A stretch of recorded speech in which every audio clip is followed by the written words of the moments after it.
Big Boss season 9 Telugu 86th day ఎపిసోడ్లో కొంచెం చిన్న బిట్ ఒకటి చెప్తాను మీకు. రీతుకు సంబంధించింది. అందులో కరెక్ట్ అనిపించిందా మీకు అసలు? ఎందుకంటే ఫస్ట్ ఏంటంటే సీక్రెట్ రూమ్లో వాళ్ళకి గడువులు ఉంటాయి. ఆ గడువులో కలర్ని సెలెక్ట్ చేసుకోవాలి. ఆ కలర్ సెలెక్ట్ చేసుకున్న తర్వాత అందరు ఎవరి కలర్ మీద వెళ్ళి నించుంటారు. నించున్న తర్వాత ఏంటంటే ఒక టాస్క్ ఉంటుంది, ముగ్గురికి టాస్క్ ఉంటుంది. ఆ ముగ్గురు ఏంటంటే మీరు డిసైడ్ అయ్యి నాకు చెప్పండి అని చెప్పేసి బిగ్ బాస్ టైం ఇస్తారు.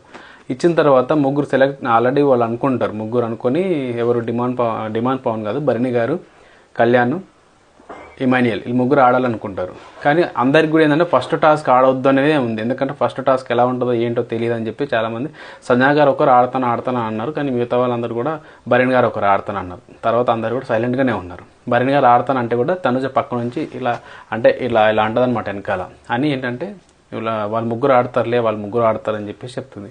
భరణి గారు డ్రాప్ అయిపోతారు. ఆ విషయం తర్వాత మళ్ళీ సుమనన్నతో చెప్తాడు ఆ విషయం, నన్ను ఆడతానన్నా కానీ తనుజ వద్దన్నది అని చెప్పేసి.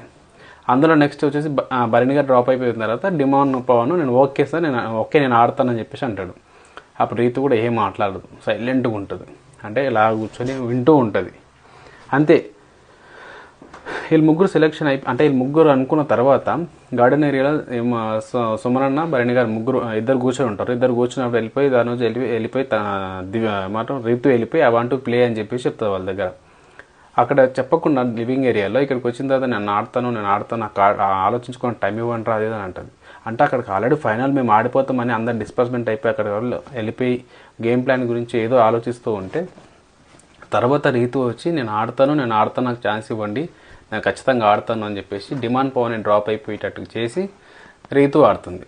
రీతు బిల్డప్గా చెప్పింది నేను ఆడతాను నేను గెలుస్తానేమో అనే ఉద్దేశంతో. అక్కడ ఏంటంటే బిగ్ బాస్ ఏంటంటే మ్యాథమెటిక్స్ టాస్క్ పెట్టిండు. బయట గార్డెన్ ఏరియాలో మొత్తం అటు చెల్లాచెదరికి పడిపోయి ఉంటాయి. బిగ్ బాస్ ఒక నంబర్ చెప్తాడు. ఆ నంబరు వెతికి కెమెరాకు చూపించి వాళ్ళకి గడ్డులో ఏదైతే కలర్ ఉంటుందో ఏదైతే కలరో ఆ కలర్ అక్కడ ఉంటుంది అనమాట. ఆ కలర్ మీద వెళ్ళిపోయి నించొని బిగ్ బాస్కి కెమెరాకు చూపించాలి. ఇది టాస్క్. సిల్లీగా ఆడింది. మ్యాథమెటిక్స్ రావు, ఏం రావు, జీరో, అసలు ఒక్క పాయింట్ కూడా రాలే.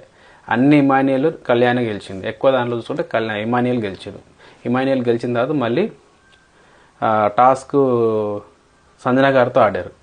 సో ఈ సంబంధించిన అయితే ఫుల్ ఎపిసోడ్కి సంబంధించిన వీడియో నేను ఫుల్ వీడియో చేసి యూట్యూబ్లో పెట్టిన. యూట్యూబ్కి సంబంధించిన లింక్ ఇన్స్టాలో బయోలో ఉంటుంది. నా ప్రొఫైల్ ఓపెన్ చేసి బయోలో ఉంటుంది, క్లిక్ చేసి చూడండి, చాలా బాగుంటుంది. అండ్ అలాగే ఇంకా నా ఇన్స్టా ఫాలో అవ్వకపోతే ఫాలో కొట్టుర్రి. రీతు ఆడింది మీకు కరెక్ట్ అనిపించిందా? అసలు అన్ఫేర్గా అన్ఫేర్ అంటే ఏం తప్ప ఆడలేదు, కానీ బ్రెయిన్లెస్గా ఆడింది అనమాట. ఏం తెలియకుండా అనవసరంగా పోయి ఆడతాను అన్నట్టుగా అనిపించింది. మీకేమని?